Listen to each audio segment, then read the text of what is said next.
Welcome to the Regenaissance Podcast. I'm your host, Ryan Griggs. Visit www.theregenaissance.co to learn more.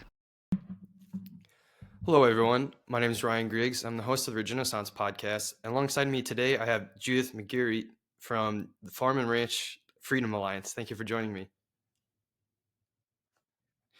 So before this call just went live, I was just talking about how I realize this is the first time of all my podcast episodes that I've really been able to talk with someone that's been involved with the policy and law and attorney side of things with agriculture, because that's obviously a very important part of any industry, but especially with our food.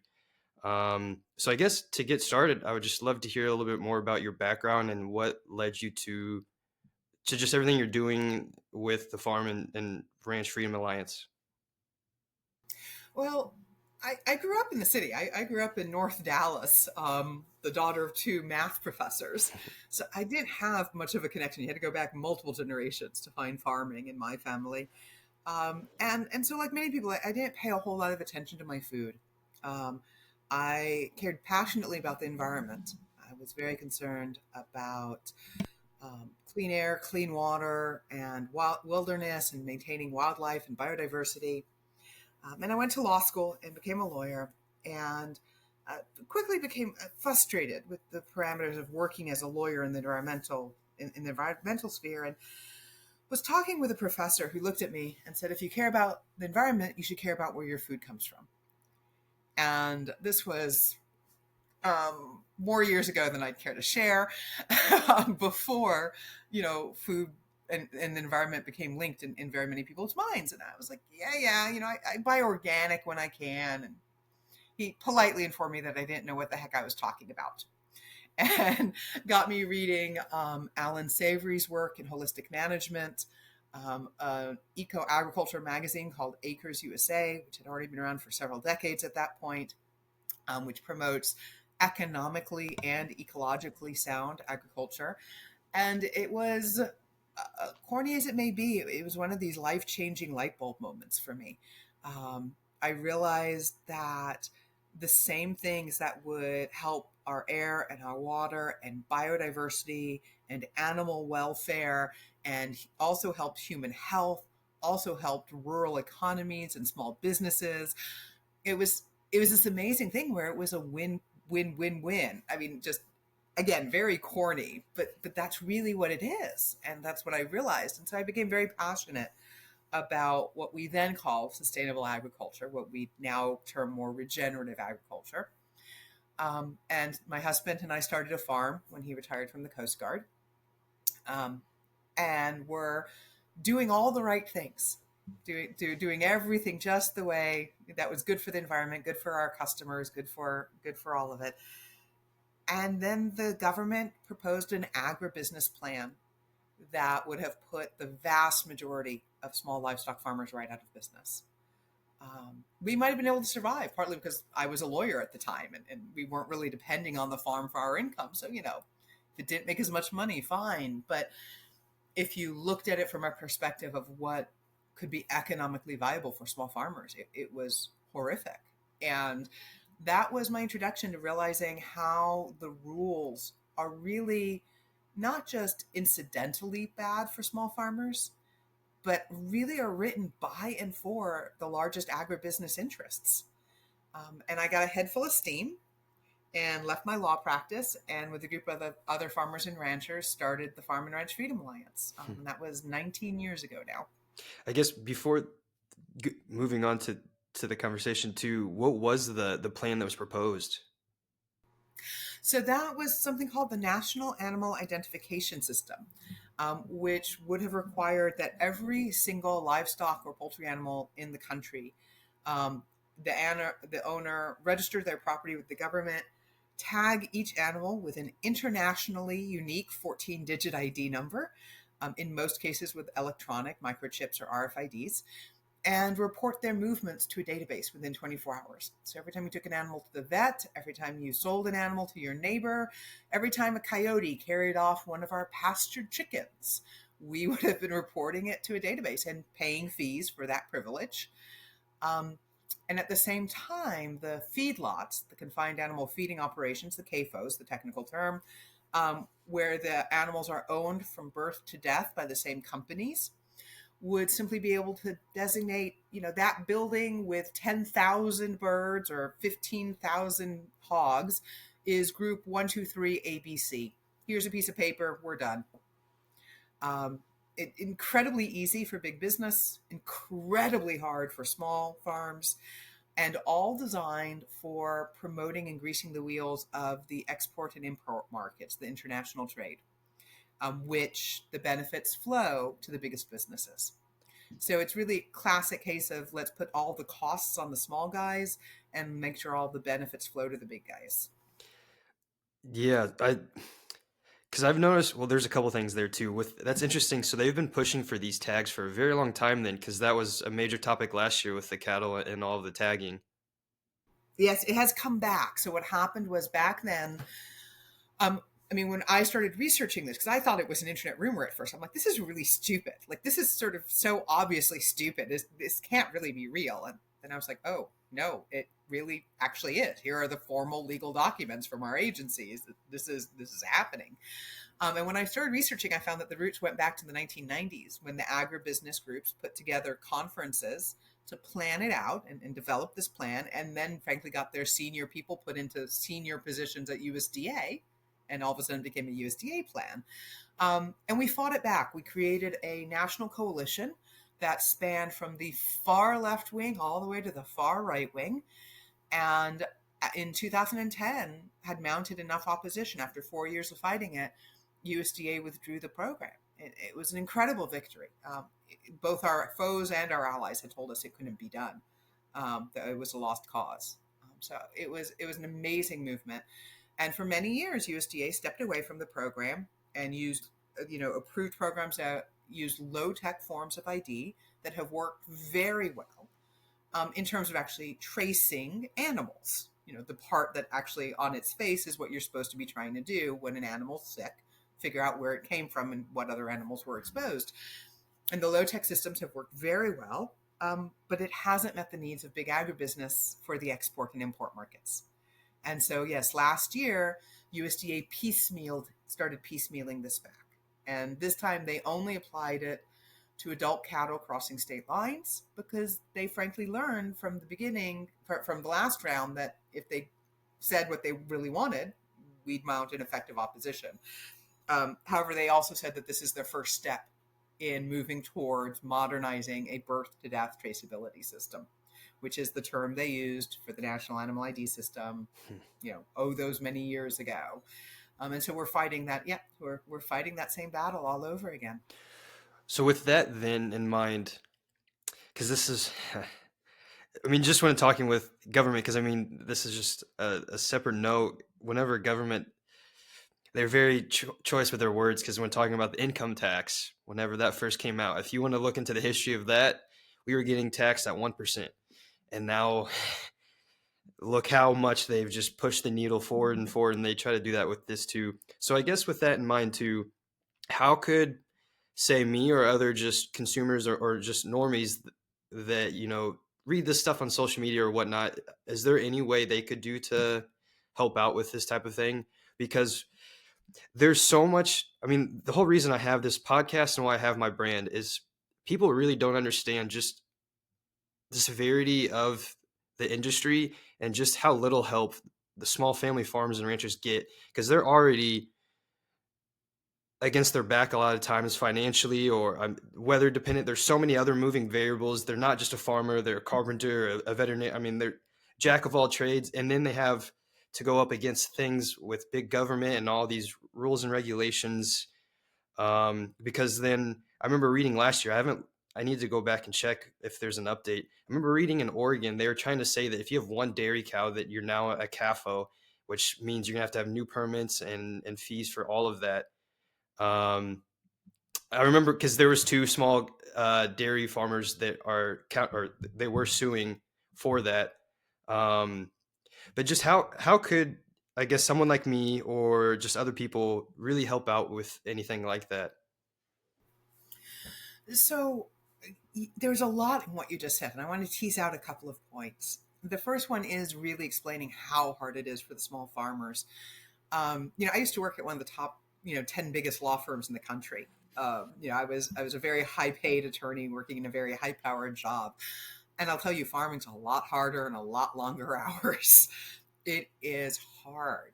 And yet, the vast majority of farmers, including our small direct marketing farmers who are doing the high end niche products, know all the right things, the vast majority of them are not making a living at their farm. And that may come as a surprise, particularly for your folks who are at the farmers market and they see these energetic, enthusiastic, passionate farmers charging, what looks like very high prices for their food. And surely they're making a living at this, right? They're doing well. And the answer is no, they're not. Most of them are either supporting themselves through their retirement savings from a first career, through their spouse's off-farm work, their own off-farm work, or living at the poverty line. I mean, that is the reality of modern farming because of the system that is set up. And that's a combination of the government rules and the regulations and the way that the market has been consolidated into the hands of a few large corporations. And so the farmers are almost have no option but to be in that really tiny niche market and always be competing, at least in people's minds. People always have in the back of their heads, well, that there's that grass-fed lamb at HEB or at Safeway that's a lot cheaper than this lamb or beef or whatever it is. It's always creating an unfair competition situation because all of the consolidation and the corporate control. And so, one of the refrains for many years has been, for the farmers, sell direct, get out of the mainstream market, sell direct to consumers. And the consumers are being told, support your local farmer. And I want to say, we sell at a farmer's market. My husband goes to the farmer's market and sells. Please do. Because when you buy from a farmer, you are getting healthy food for yourself. You're paying somebody who is doing it right, that is supporting long-term health of our soils and our environment. There are lots of good reasons to buy from a small farmer locally. But you're also not going to move the needle on changing the system because you are effectively helping them keep alive another day as they try to push this massive boulder up this mountain of unfair market structure and bad regulations. And so we have to change the system. We have to go beyond the individual buying decisions and also work on changing how the system works. And it is possible. And that goes to the next thing that I wanted to tease out of what you were saying and encourage people to realize that they have more power than they realize. Because, and this is not being rosy. This is not sort of rose-colored glasses. The system is screwed up. Our political system now, let me speak for a minute. Our political system is screwed up in many, many, many ways. I have no illusions about it. I've also sat in lots of legislators and staffers' offices and watched how they really function. And most of them, not all, but most of them actually really do care what their constituents think. If for no other reason, then they'd really prefer not to get fired from their jobs in the next election, which is a perfectly reasonable and understandable goal of theirs. What they don't care about is when they get besieged by form letters, by mass internet communications. Because, I actually was teaching a workshop just a couple of days ago, and I said, okay, everyone raise your hands. Who has, pressed that, click here to send this letter, for anything. Lots of people's hands go up. And I said, keep your hands up. How many of you know how that vote turned out? Know what happened with the issue that you clicked? Every hand goes down. Mine too. I've done it. And guess what? The legislators aren't stupid. They know that too. So when we try to express our views and passions through form letters, through auto emails, through signing on, guess what? It doesn't have an impact. And then people get discouraged and they say, see, no one cares what we said. No, it didn't make any difference. When the reality is what we have to do is up our game. We have to get better at being involved in the system. And that means calling your legislator, having a discussion with them, explaining to the staff who you are and why this matters to you. Getting involved with an organization, whether it's Farm and Ranch Freedom Alliance or organizations like ours that track these issues, and continuing, making a second phone call, making a third phone call, not to nag, not to yell, not to scream and say, I've called you before, why aren't you listening? And I've been in the offices when they get those calls. They don't respond well to them, and I can't blame them. I wouldn't respond well to them either. They do respond usually, again, not 100%, but usually, to the person who calls and says, remember me? I talked to you last month. I was really concerned about small farmers, and I've been tracking, and that bill about egg sales, small farmers being able to sell their eggs more easily, hasn't seemed to go anywhere. And, it would be really important to me to see that your boss would support it. Will he put his name on that bill or her name on that bill? Those calls make a difference. So that's what people can do. You have to engage, and you have to engage in a way that is strategic and thoughtful. That doesn't mean hours and hours of your time. You don't have to quit your day job like I did and go work insane hours. Or you don't have to be that lunatic. What you have to do is dedicate some amount of time, 15 minutes here, 10 minutes here, to be involved, to know what's happening, and to call and involve and get engaged in ways that have an impact. And groups like FARFA help you with that. That we're the ones that get in there and can tell you when and how to do that. I guess my next question with that then, because like raw milk, for example, is just such a polarizing topic. I'm wearing my shirt with the tagline "Raw is Law" because those vary from state to state. And I guess with that in mind, then because I'm trying to just give a good example of how folks could just make a call for that. Would they just need to just look up their local government and just start the conversation on their view of raw milk? Or I guess, do you have any recommendations, just giving just a good example for that to help folks just, I guess, see the picture clearly? So yeah, that's a hard example simply because it is, it depends what your state is as to like what your specific ask would be. But here's a general rule of thumb.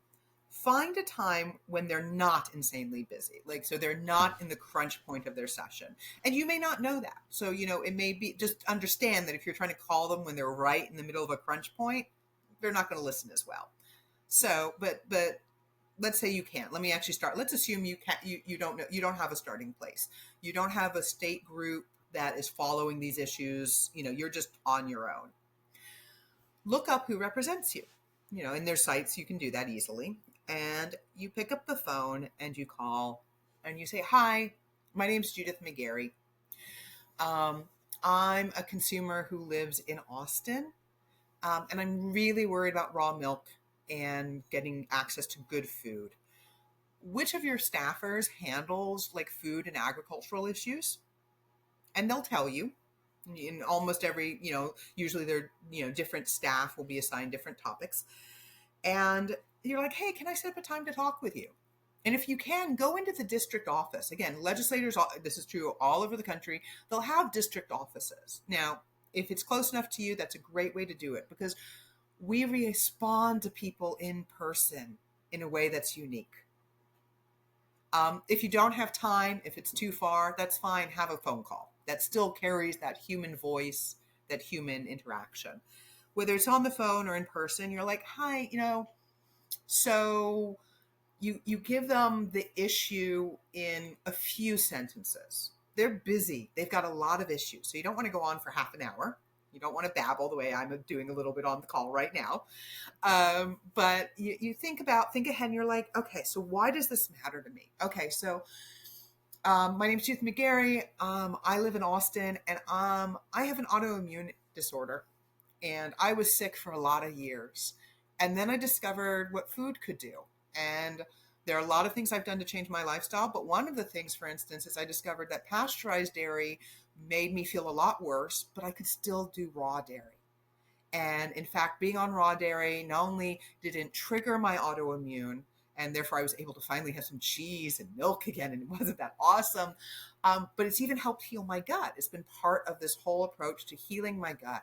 And I'm so much healthier because of what I can eat.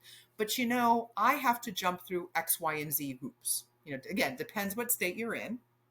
You know, I have to join a herd share. I have to drive to the farm. I can only get it at the farmer's market, whatever it is.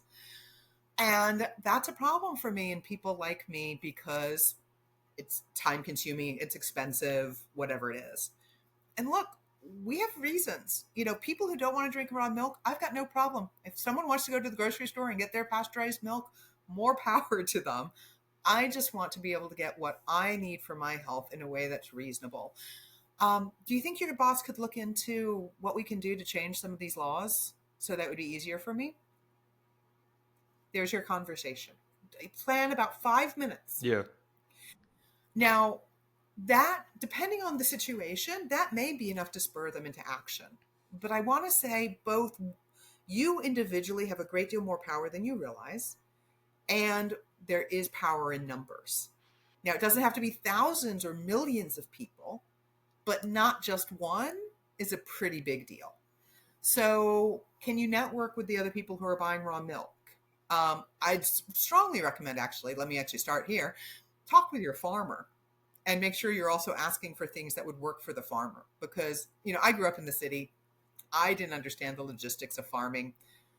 If you're not a farmer, you don't. That's just the reality. You haven't lived it. And sometimes I've had people come up with ideas and I'm like, that's a great sounding idea. And please don't go to your legislator and suggest that. That would really not help our farmers.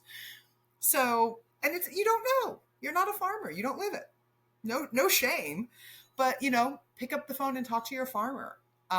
Get involved with a group, if there is a state group that works with the farmers in your state. So there are ways, that's the individual route in, and then network and amplify that impact that you can have. I love that. And I think that's actually a great segue into, I would say, the meat of this conversation, which you've touched on, talking about just big ag, just dating back to Earl Butz, his infamous quote of "go big or get out."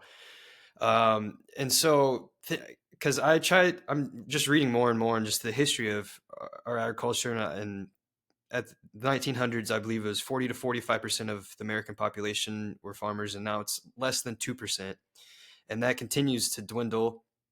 This is why we're at an interesting piece of history right now, in my opinion, because I am very optimistic about the future, but also just looking at it, we are also in a very rough spot in the food system as a whole, because it's very centralized. It's very hard, like you're talking about, to make a profit. Because even, for example, one of the local farmers in Austin, I support Amber's Oaks Ranch, John Pantalone, amazing guy. He has pork, chicken, lamb, and beef, but he also has a job. And I remember him telling me that, and I was shocked to even hear that too. If we could just talk more on just the policy side of things, because now folks are starting to realize too about those things, and how the commodity crops with corn, soy, and wheat, and how that has just a massive stranglehold on the finances. But then also the actual policy side of things, because you're going up against these big players that are all working together. If we could just talk more onto that for the listeners to I guess learn and understand the nature of it all. So there's on the regulatory side, there's a phrase that I've started using a lot, which is scale appropriate regulation. Because, and I'll use meat processing can be a great example of this. The same set of regulations applies to one of the big meat packers, where they are processing literally 300 cows or more an hour. Like every hour, there are 300 cows that have gone from standing on their hooves to hanging on the line and down that line. That same set of regs applies to the small custom processor we use that slaughters maybe 20 cows in a week. Like on its face, you can probably guess that there's a lot of pieces in those regulations that are a lot harder and very, very cost and time, inefficient for the small processor. And we calculated at one point, and this was years ago, and processing costs have gone up significantly, so my numbers would probably be worse.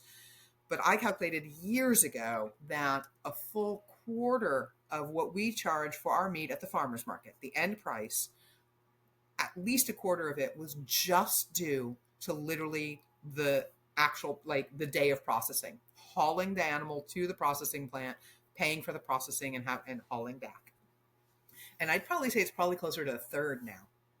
And when you think about what it takes to raise, when we're talking about raising grass-fed cows, we're talking about 2 years of, breeding the animals, raising the animals, feeding them, caring for them, all of that. And what, a third of what we have to charge is purely because of the processing fees and how difficult it is to get to a processor, which is entirely because of market consolidation and regulations.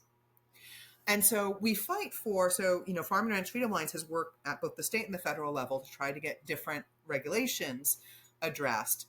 And in some ways, very minor changes. I mean, really, in the big scheme of things, really minor changes. So, for instance, one of them at the federal level that we're working on now would effectively allow what's known as custom exempt slaughterhouses to be used by small farmers selling their meat. And what's the big deal about custom exempt? They don't have an inspector standing there while the animal's being processed. Which, by the way, let me note, the inspector's standing there, the phrase I just used, in the big plants, half the time the inspector's sitting in the office drinking a cup of coffee, nowhere near any of the animals. And even if he is standing there, if you're watching, think about this, 300 animals an hour, that is 5 animals a minute. Do you really think someone standing staring at 5 cows going by a minute is making any real difference to the food safety or the quality? So these custom slaughterhouses that we want our farmers to be able to use and then sell the meat at the farmers markets and such are still regulated. They have inspectors come by. They are licensed. They meet standards. They just, it's a small change. And by the way, the vast majority of our food is regulated that way, where you have a license, you meet standards, and an inspector drops by, unannounced spot inspections. The vast majority of our food is regulated that way. We've been working on that bill for 9 years now. 9 years. And it looks like we have a fighting chance to get a pilot program version of it into the Farm Bill. It's, pretty small changes can take a lot of time. When we tried changing the raw milk laws in Texas, just to allow farmers to deliver their milk, licensed farmers to deliver their milk to the customer who bought it, that took us 10 years of work to make that change. Before moving on, because I've always wanted to figure this out with Texas, because Texas is, the cattle, long history of cattle. I mean, the history of freedom. Why is it for example, why did it take you so long for that? And because it surprises me that raw milk's not legal in Texas. Okay, so raw milk is legal in Texas, just under certain conditions. I guess you're to say that. Okay, yeah, that's a good point. Yeah, we have routes for it. Yeah. I'm biting back comments. The idea that Texas is pro-freedom and pro-small business, pro-economic liberty is a myth. It is pro-big business.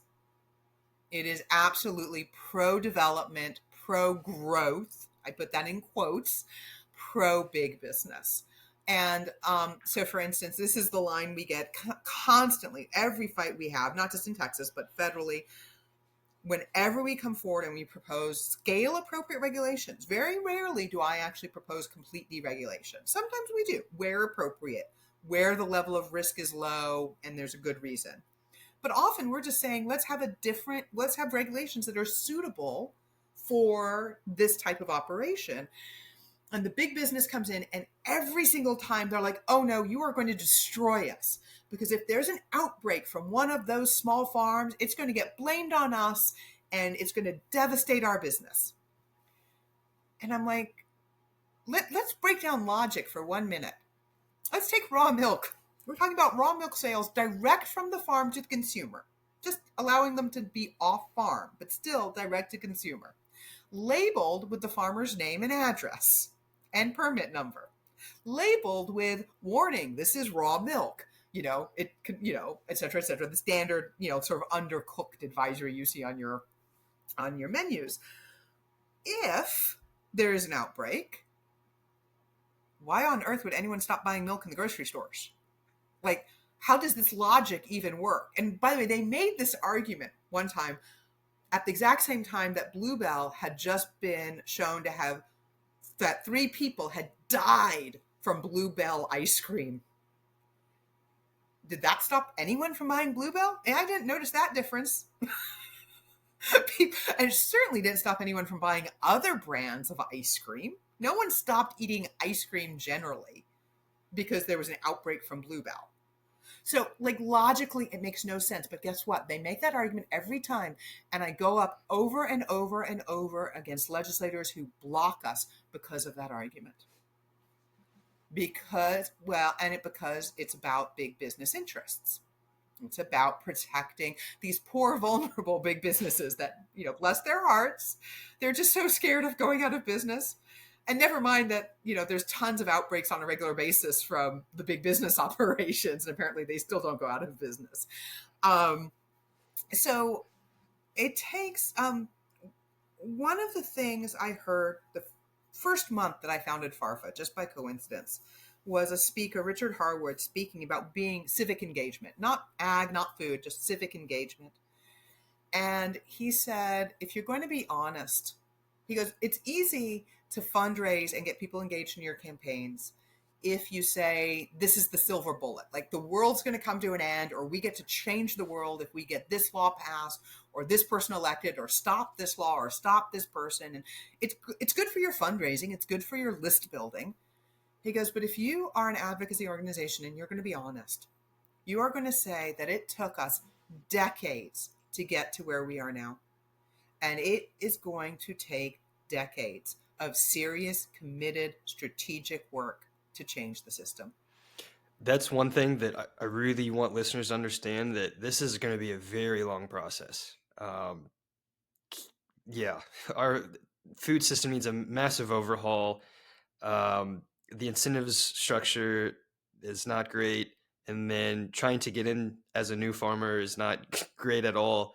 And so I guess my next question with that, then, going back to the processing part, because that's a great piece to talk about. Because I remember this was June of 2022. I had visited this ranch in Colorado, and I remember going to the local processing plant with him, and he was scheduling out for September of the following year. And that was just like, whoa, okay, that's really bad. How can you, it's, as a farmer or a rancher, how can you plan that far in advance?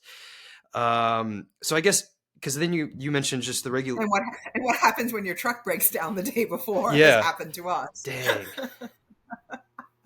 I guess, can you share on that story then? Just, we actually managed to get the truck working, but I mean, we booked out. It was about 9 months at that point, the wait time at our processor, and the day before, the truck breaks, and it was like, look, we've got animals that are ready to process. We're running out of meat to sell. If we can't get these animals down there, we've got no income from the farm. We've got nothing to sell.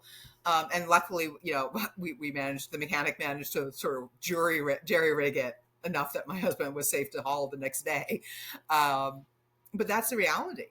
And if he hadn't, or if, then what do you do? And it's a mess. It's booking out 6 months, 9 months, a year in advance when you're dealing with something like livestock animals who put on weight at different rates, who, things come up, things change.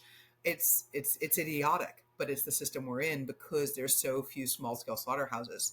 And like right at this moment, USDA's proposed a whole new rule. The best estimate is that there's only 30 small scale poultry processors in this country who do what we call fee for service, which is take in birds from small farmers and process them for a fee, as opposed to just processing their own birds. In the entire country, there's only about 30 of them. USDA has proposed new regulations on salmonella testing that are deeply prejudicial towards small-scale processors, and particularly will cause problems for fee-for-service processors, and will likely drive half of 40. I think one of the industry groups did a survey, and 40% of these 30, what's that, 12 or something, I'm not sure my math is quite right, said they'd stop doing fee for service. They'd either go out of business completely or they'd at least drop their fee for service, which would leave us with 16, 17 plants in the country. And the sad thing about that too, with saying with salmonella and the small producers, it's always the mega commercial operations that cause that. Because so I just made a post, or making a post today, talking about how Georgia's stopped all their poultry sales because they had a bird flu outbreak in one of their commercial poultry operations. But why does that happen? It's because of the conditions they're in, the quality. Reading Meat Racket really opened my eyes to the whole chicken side of things, and Tyson, and just the feudal lords of all of that. But I just want to go back to, because 16 or 30, that's why is that, the fact that we have so little just processors and slaughterhouses across the country? Is it because it's so difficult and costly to start one, plus all of the fees and regulations? And I guess, yeah, why is it? Why is it so hard? Yeah. So you mentioned earlier the Earl Butz infamous quote of "Get big or get out," and that was decades ago. But let's be clear: every administration, Democratic and Republican, has carried forward "Get big or get out" for all of those decades. There has not been a champion against it. I will say there started to be some cracks in that in the Biden administration, and there was interest by portions of USDA, but USDA is massive. I mean, this agency is huge with tens of thousands of people working for it. So what happens is you have like one section of the agency called AMS that is sitting there promoting local food and talking about decentralizing our meat system. And then you have FSIS, another section of USDA that's like, we are going to come forward with all these new regulations, and APHIS, which is another section coming forward with electronic animal ID, which is highly consolidating. So what you have is literally decades of regulation and mindset. The mindset is get big or get out, still in many portions of USDA to this day. And when you think about it, it is much easier as a bureaucrat to manage. If you're just saying, I'm just going to pull a number out of thin air, if there are 100 million chickens to be processed in your area, what's easier to regulate? 2 plants that each process 50 million birds, or 100 plants that each process 1 million birds a year, much less 1,000 plants that each process 100,000 birds a year. It is a lot easier to deal with the 2 mega plants. And so you have both a actual policy directive, we like big business, and the realities of being a regulatory agency, which is it's a lot easier to regulate big business, just day to day. And particularly in meat processing, comes out because of this inspection protocol they have, where they say there has to be an inspector at the plant. Well, how on earth do you get an inspector to those 100 different plants? How many employees do you need if they have to travel to this small farm and that small location and this small rural town and that small rural town? You don't have enough inspectors. So they literally, I've gotten reports back from people who've been trying to start USDA inspected plants at different times over the years. and more than one in different parts of the country, so this isn't just sort of a one-off somewhere, have literally been told by the inspector who came out to sort of do their pre-operation inspection, we don't want small plants. You're a nuisance. We are going to look for anything we can because we don't have the manpower to staff inspectors here. Wow. And the fact that they'd be ballsy enough to say that, Yeah. you know, and that is the reality. It's hard. I have somebody who's gotten actually a state inspected processing plant where you have to have a state inspector there, and the state agency really has worked with him. I mean, I want to give kudos to our Texas Department of State Health Services. My impression is that they've worked very hard to like really try to work with him to develop this. And even so, the reality is they simply can't send him an inspector 2 days a week. And so he can only operate the 1 day a week that they can send an inspector because he can't do it without an inspector there, and they don't have the staff to inspect him. Dang. Okay. So with that being said, then, because the processing part, that's just such a major bottleneck in our system, major bottleneck. Because I mean, every time I repeat the fact, I vividly remember going the processing plant with that rancher, and just like my jaw dropped because I remember it was June. He said September. I was like, oh, that's not far away from here. He's like, no, next, because this was next September. Yeah, this was 2022, and he was like, no, this is for 2023, and I was like, wow. Yeah. And then okay, sorry, that just threw a wrench. I'm just trying to catch my thoughts on that. I laugh because you either laugh or you cry. Yeah. I mean, this is the thing. You either have to recognize how insane this is and be determined to change it, but be able to find some sort of humor in the insanity, or you go nuts and you get out of this. I guess on the terms of just trying to change this, outside of, I guess, trying to get more people to be inspectors, yeah, is there really anything that can be done to help that out? Well, yeah, I mean, so that's why, so, we've got this bill that we've been working on that would allow the use of the custom exempt slaughterhouses, which again are regulated, just they don't have the inspector standing there. So that would be a huge shift. In Texas alone, there's 100 custom exempt slaughterhouses. They already exist. They generally process for hunters and homesteaders. And so, all of a sudden we'd have significantly more capacity for small farmers to process their animals. We're working on another bill at the federal level that deals with on-farm slaughter when someone buys a share of the live animal. So for people who are willing to come in and buy, a quarter of an animal at a time, which is a pretty significant, commitment. But it would make things more feasible to do just on-farm slaughter, have the local butcher come out and do it. That would be incredible.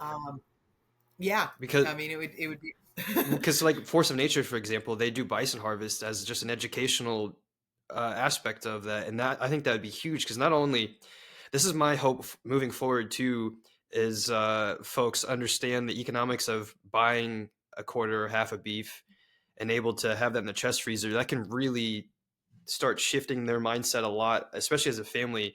But then if you were to go on the farm and actually be able to observe that, because to me, a lot of the root of a lot of problems, especially with food, is just our disconnection from it.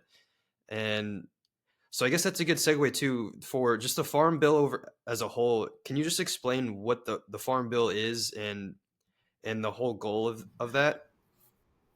Oh, wow. The next 3 hours. No. So the Farm Bill is a piece of legislation that is supposed to be passed once every 5 years. We are now on attempt number 3 to pass this round of the Farm Bill. It's been 8 years since the last one. But it's this mega bill that covers almost every aspect of our food and ag system. There's one or two little pieces here and there that aren't in there. But it covers, just massive amounts of what happens with our food and our ag system. And, 95% of it is the agribusiness as usual. And to be candid, we're not going to change that in this year's Farm Bill. That's long-term work. That is a decade of work, more than a decade of work. And we do need to start it now or we never get there. But there are openings in it. There's, this is the sort of place. It's you sometimes call this sort of legislation sometimes referred to as Christmas trees because everyone gets to hang their ornaments on it. So if you've got this little reform or that little reform, here's your chance to.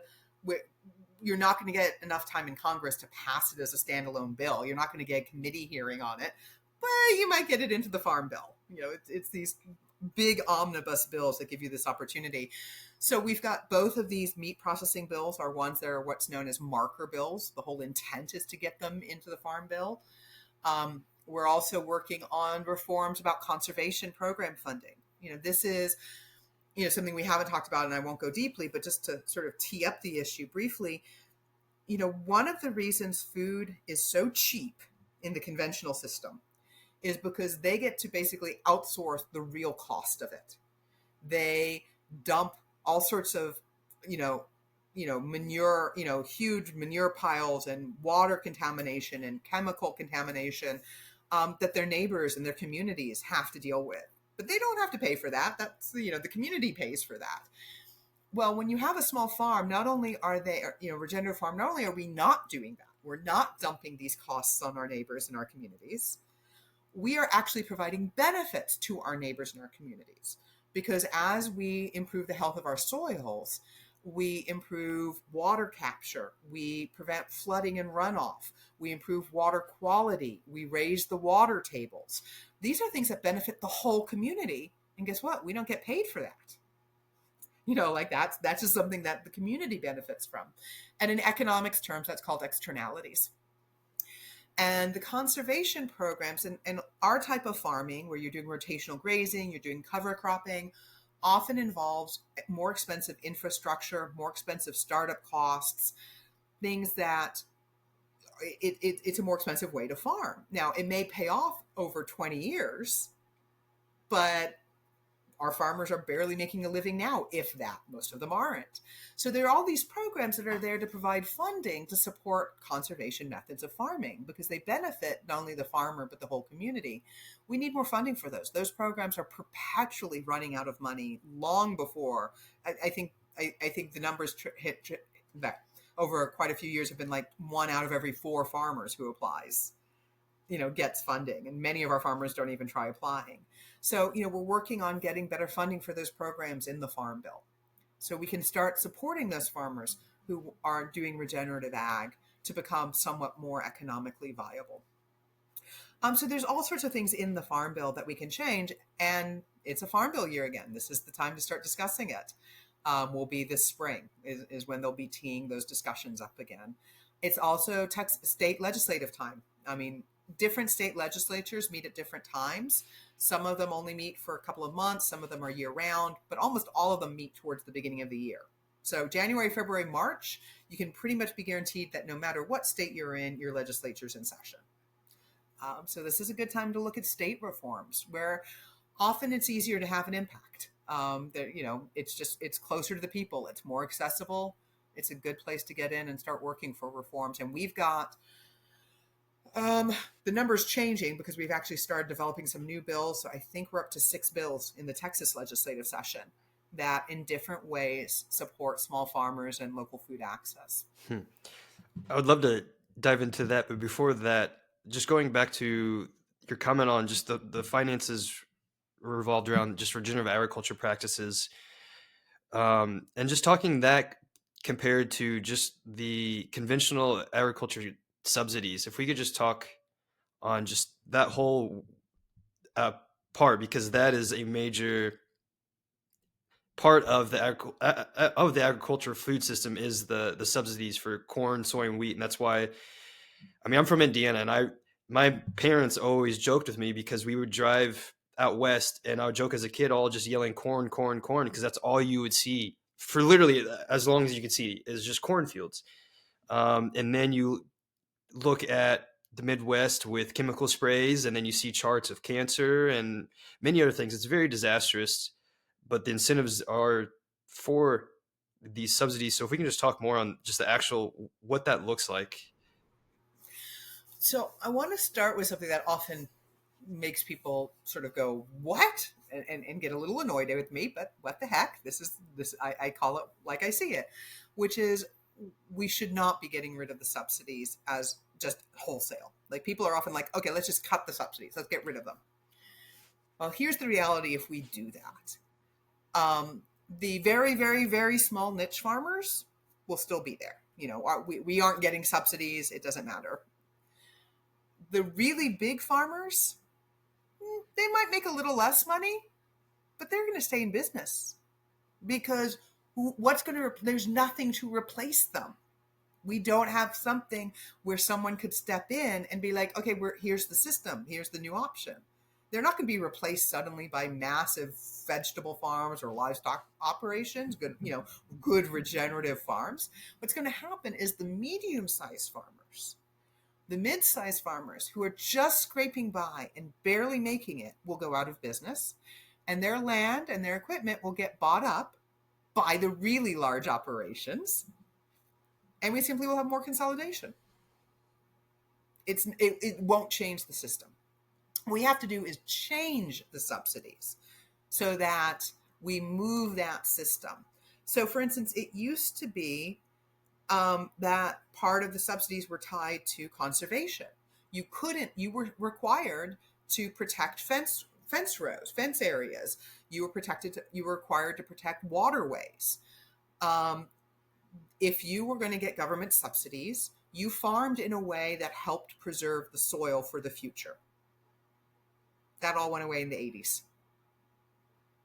And we created all the incentives to just basically mine the land as much as possible. It also, many of these subsidies don't really benefit the farmers, because what they do is they pay just enough for the farmers to cover the costs of production. So if, for instance, the price falls below the cost of production, the government will pay the farmer and make up that difference. Who does that really benefit? The farmer just barely stays in business. It's the people who've bought that corn, that soy, all of those things, who've been able to buy that below the cost of production. They've been able to buy it for less than it actually costs to raise it, because the farmer will make up the difference from the government. And then so much of that ends up in processed foods or in the stomachs of the livestock in the CAFOs. So we need to change how those numbers are done. So we aren't creating incentives for the big operators, the CAFOs and the food processors to be able to buy their ingredients super, super cheap, artificially cheap. So that's the thing. We have to shift this system, and it's going to take time to shift it. Now, if we had people who were completely serious about it, that time could probably be 1 decade. You could move this system in a decade. It will take more than that because of the political realities. But for instance, just to use one example that, is being argued over in the current Farm Bill, for crop insurance, which is a huge benefit for farmers, where there's federally subsidized crop insurance, so that there's a weather disaster or the market tanks, you don't go out of business.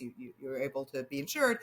And because farming is so high risk because of the market fluctuations and the weather issues, it'd be very expensive to just go insure through private insurance. So the government pays part of the premiums. But right now, if you farm organically, or if, let's say, you do a cover crop and you don't want to kill your cover crop off with glyphosate, because glyphosate will destroy the microorganisms in your soil, it is either more expensive or impossible to get crop insurance. Well, that's backwards. Very backwards. If you do it, you're doing it literally the right way. Yeah, you should be rewarded more than anything for that.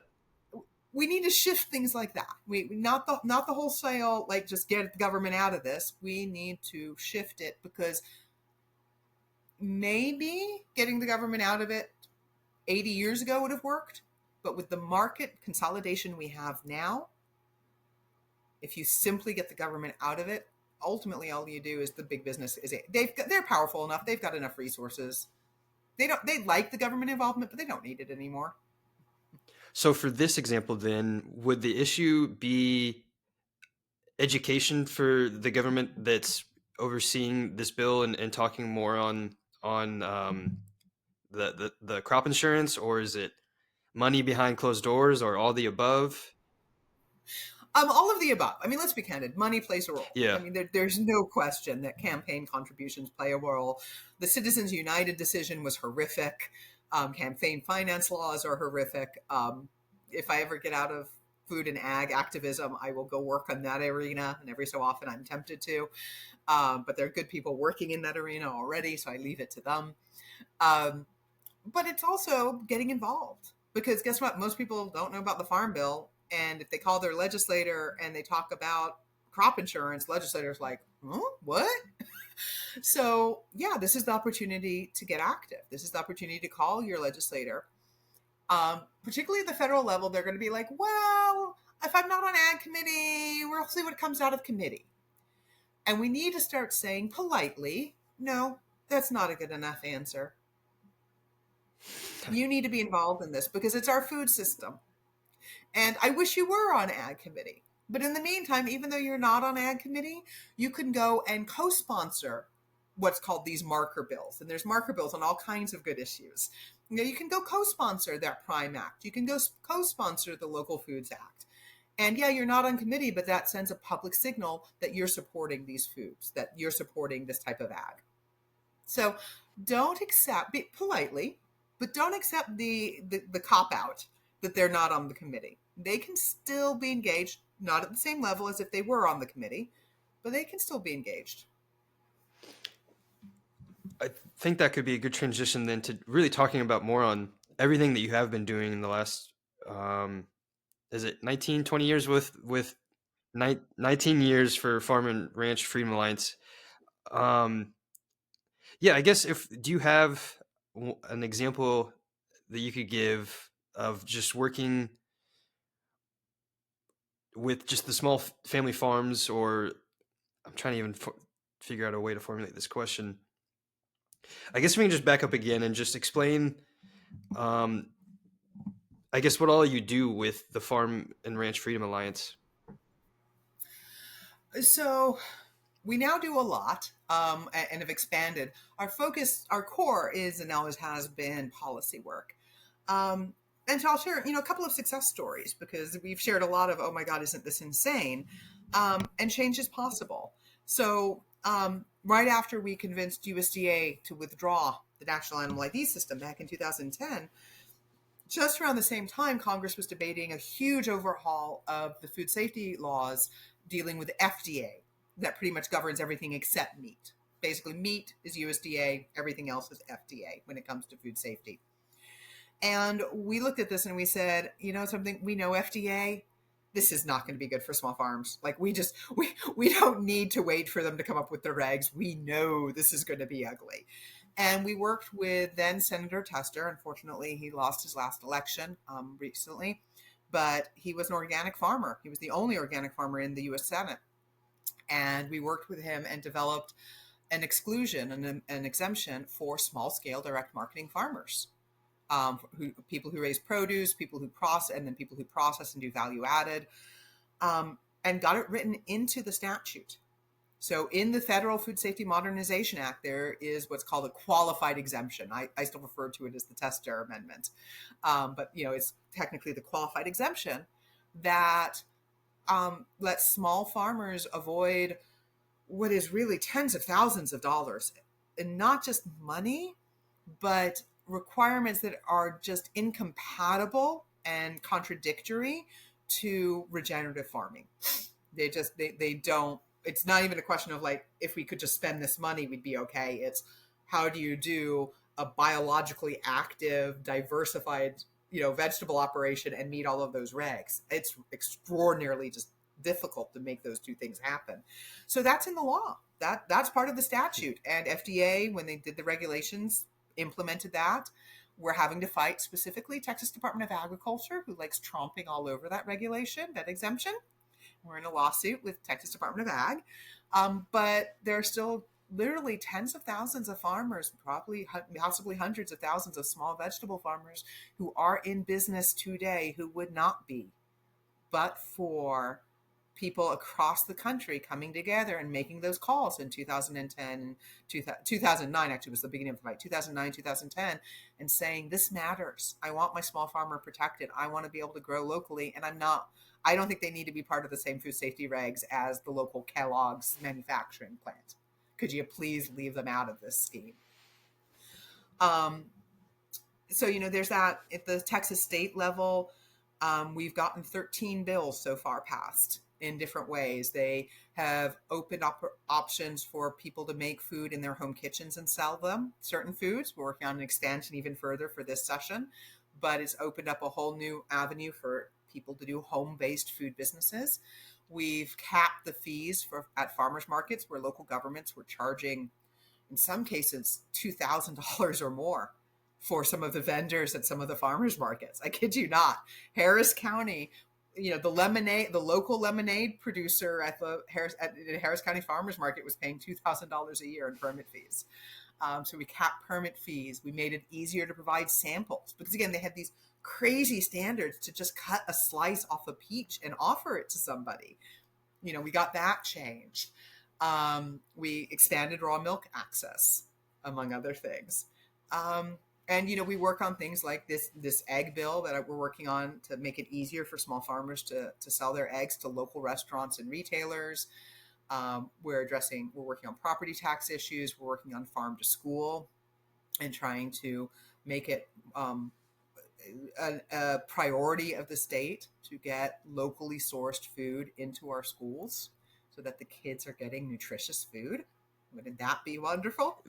Yeah, I've thought about something that I plan to help out in the long run is this exact thing, is hoping to pair local farms and ranches with schools, because that's just another way to bring kids out on the farm.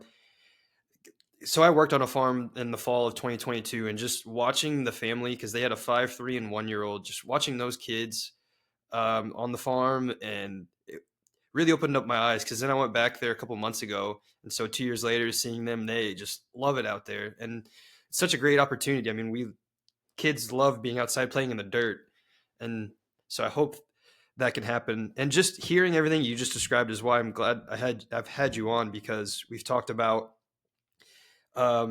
just the sheer amount of processing with only potential of 30 on I forgot how you phrase that, the fee for service poultry operations around here, and then talking about property taxes. You're talking about working with home kitchens, and then eggs for restaurants. It's just showing just how much goes into all of this food system, essentially.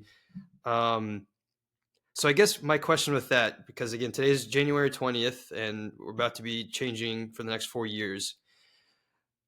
Just being blunt, this was the first time I'd ever voted for Trump, because last year, all of a sudden, the Make America Healthy Again initiative, and how they were actually talking about the farmers and ranchers in our food system. And that was the first time I've ever heard anyone in politics, really, outside of Thomas Massey, because he's an actual farmer, talk about these things. Not even just my lifetime, but my parents' lifetime as well.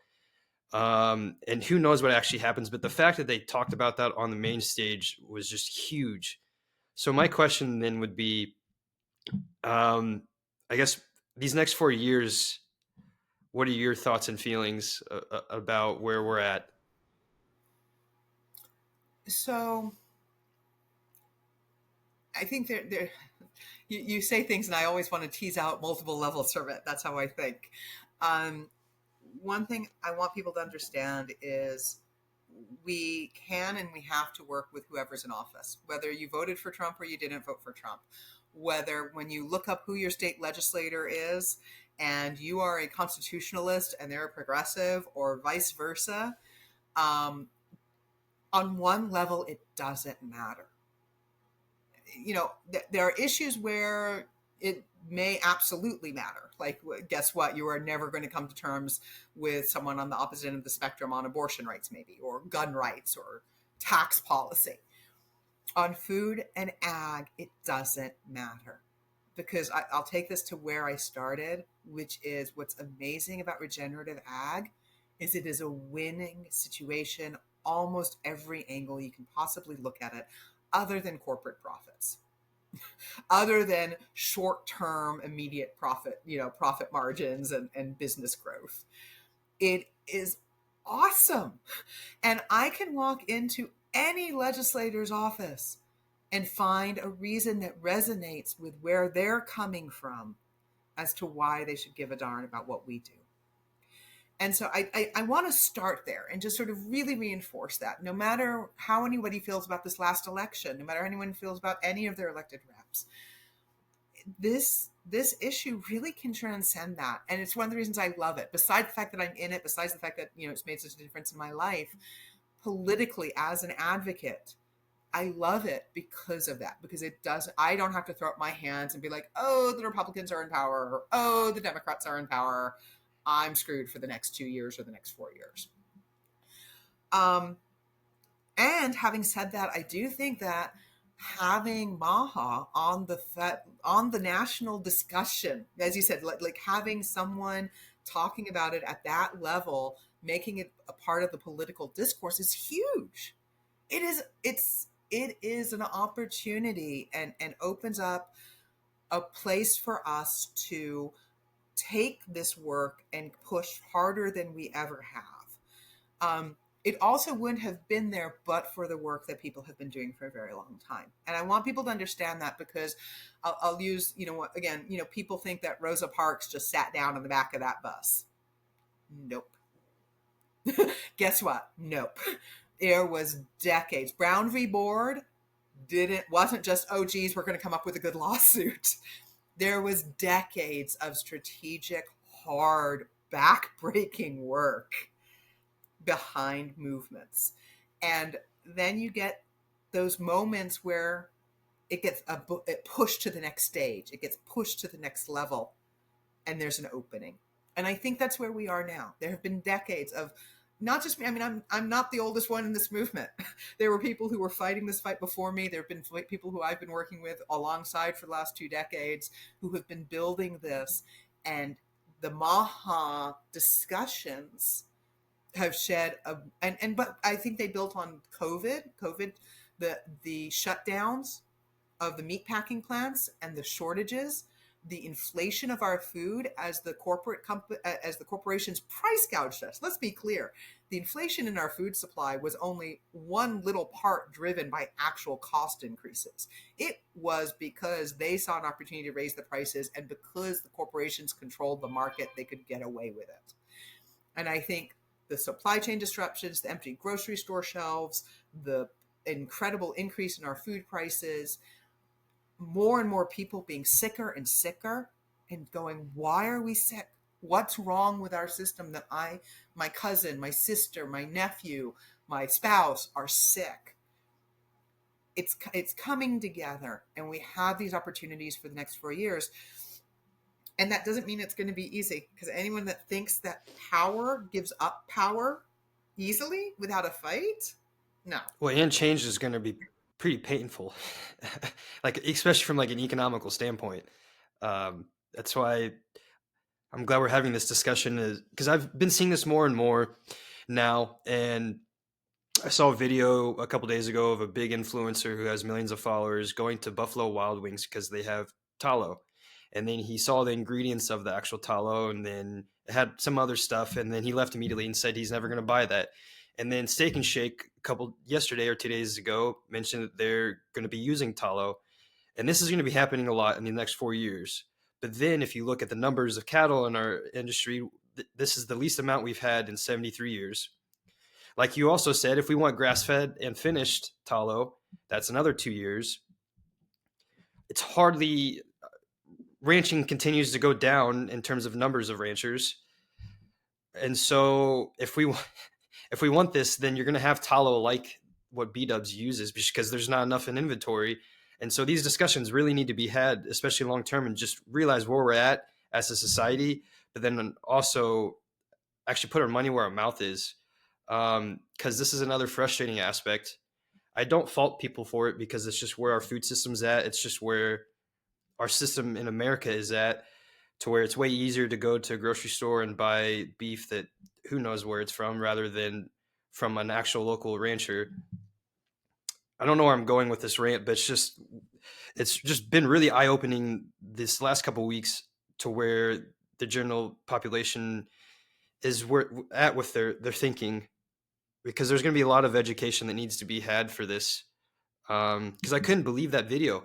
He has been making these videos for a very long time of going to places and talking about the ingredients and whatnot, and very health conscious and eye-opening. But then he still couldn't even think about why Buffalo Wild Wings might be using that type of tallow, or even thinking about just the number, like going back to just the numbers of cattle we have in America. I guess my next question, with all that being said, with the increase of folks wanting to homestead or even have their own, I guess we can just stick with that, with like homesteading, and then potential folks getting more into small scale farming and ranching.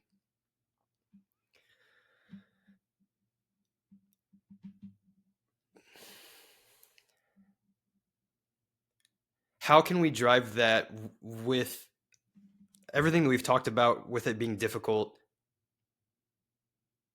I guess, how can we still drive the incentives and motivations for more folks to come into this space?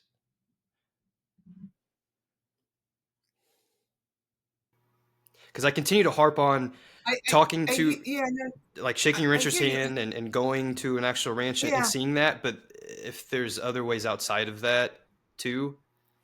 So first of all, I mean, I think that, I think it is fantastic for people to start homesteading and raising their own food. I mean, that's awesome. And please do. I mean, like, that is, I've had a couple of people who were like, don't you consider it competition? I'm like, hell no.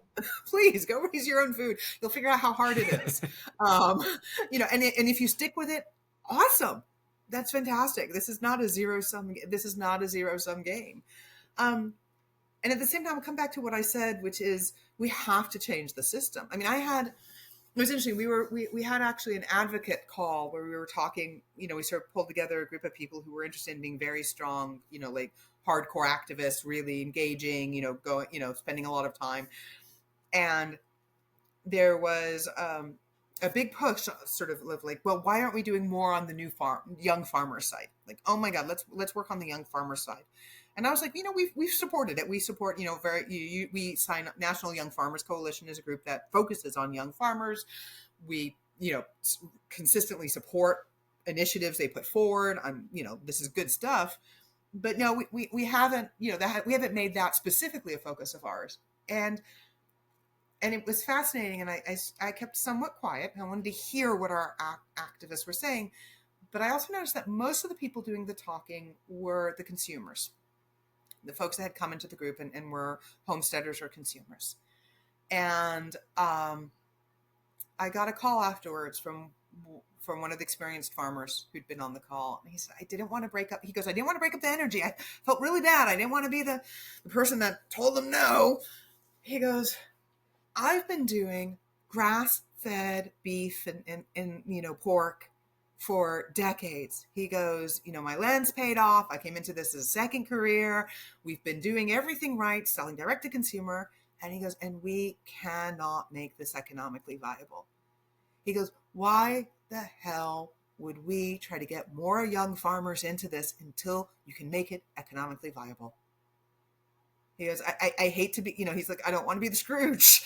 He goes, but that's where I am. And I'm like, I get you.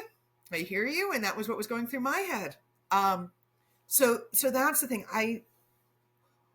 There's so much interest and there's so much passion, and there are people who want to do this. They want to work with the land. They want to work with the animals. It's not that we lack people who would actually really want to get into farming. We need to make it a possible career choice that makes some sort of sense. And that's how we move that needle. And there's specific reforms. And again, this isn't an either or. We can walk and chew gum at the same time. We can support reforms specifically aimed at young farmers. We can work on reforms to help generational land transfer. These are, we can work on those, and should work on those. But if we aren't going to simply gin these kids into farming and out of farming and into farming and out of farming, it has to be economically viable. We have to address infrastructure. We have to address processing. We have to address marketing. We have to address market access. It's fascinating. I will use our egg bill as an example. And this is true in almost every state, the same law. A farmer can sell their eggs directly to consumers at a farmer's market or on a farm stand or a roadside stand, and they just label them ungraded and the farmer's name and address and safe handling. But if you want to sell to your local co-op, to your mom and pop grocery, to the local sourcing restaurant, you have to have an egg grading license. What's an egg grading license? It's simply measuring and weighing and sorting them and paying for another permit and paying permit fees and filing paperwork. Nothing to do with food safety. Literally, like USDA's own documents will say, this is not a food safety program. It is purely a marketing and quality assurance program. And yet, legally, you cannot sell that. A farmer who's part of their own can't sell it through their own co-op. If you have a farmer's co-op, your co-op can't sell your own eggs without going through all of this. And every time we try to change it, the industry screams bloody murder. We are going to drive them out of business because there'll be outbreaks, blah, blah, blah, blah. Why? Because as long as they can keep us niched in the farmer's market and the direct-to-consumer area, we cannot shift a significant portion of the market. We can affect that small number of people who are willing to go to the farmer's market and who have the capacity. I mean, there are real challenges for a lot of families. And it's real. It's difficult to, make it work if that's your only way you can get your groceries. So let's be clear, the industry understands this dynamic very well. They know there is only a certain percentage of people who will ever go buy direct from the farmer. So they keep us niched in the direct-to-consumer world, and they spend all of their effort keeping us out of any other avenue. And that's what's got to change. That is what we have got to just chip and chip and chip away at and start breaking into market access in ways where we are more available to more people and can shift the dynamics of the whole system. That's a huge topic in itself is this, because it's so challenging even for farmers markets. So that was one thing I really worked on the farm. They would do them from Thursday to Sunday. And so I'd do all four. And Saturday, you get up at 4:30 to drive an hour and a half to set up. And that's your whole day.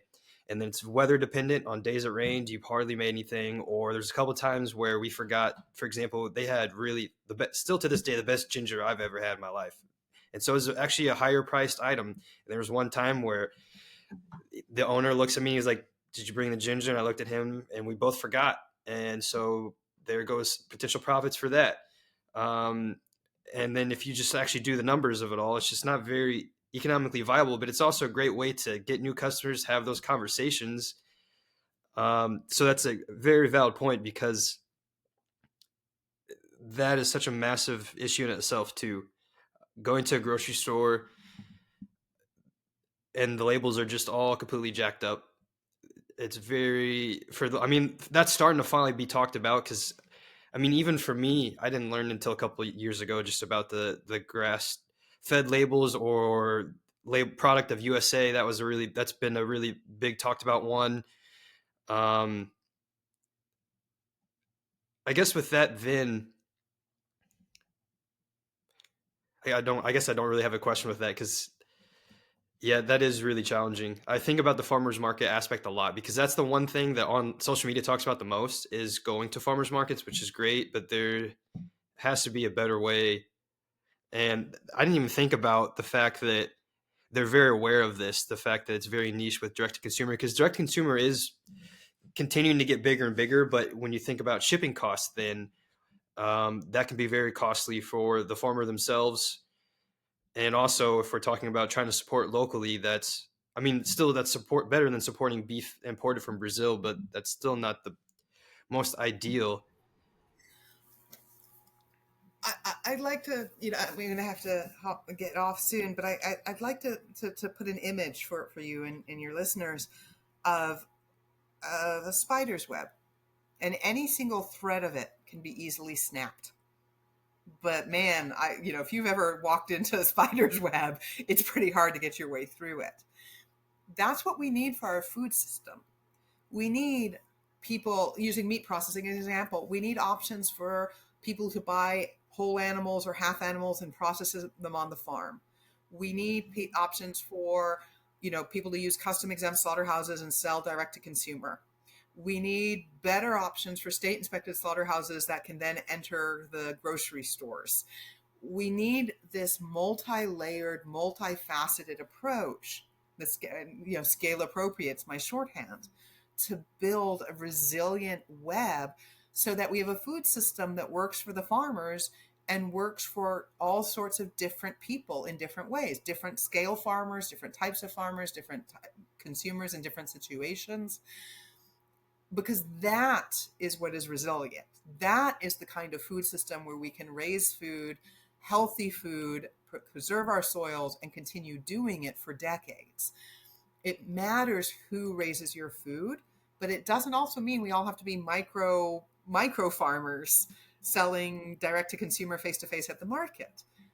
That has its place, and it's an incredibly important place, and it should be part of a working food system, not the only option if what you want is healthy food. Absolutely agree. Well, this was a great conversation. I know it could have gone on for 10 more years. So yeah, I just want to personally thank you for everything you've done with the Farm and Ranch Freedom Alliance, because for me, speaking of the Acres USA, I went to that conference last December, and that was the first farm conference I've ever been to. It was incredible. And I finally got to meet Will Harris, who I've had on my podcast. And with the obvious, White Oak Pastures and how much bigger they've gotten aside, like I almost brought to tears shaking his hand, because I think I read his books, and the whole reason why switching to agriculture and everything was losing 2/3 of my family really fast and had my own health hell of a journey. And so I think about how he stuck to his guns, and with all the stress and the finances and everything, he was ahead of the curve. I mean, a lot of other farmers and ranchers too, but thinking about the health of themselves, their family, the land, the animals, everything is why he made that decision. And so, this is why I have the podcast. We've been so disconnected, and people do not truly appreciate all the work that you do and all the farmers and ranchers have done to ensure that we get good quality food. And so thank you. As more and more people are really waking up to all of this, pretty much playing catch up in a lot of ways. So I wanted to end on that note. Thank you. Well, I hope to see you at our conference this year. We have a conference in San Marcos every year in August. And it would be fantastic to have you there. Yeah, I'll have to keep that in mind. But thank you again so much. And yeah, have a good one. Thank you. Perfect. Let's see. How do I visit www.theregenaissance.co to learn more.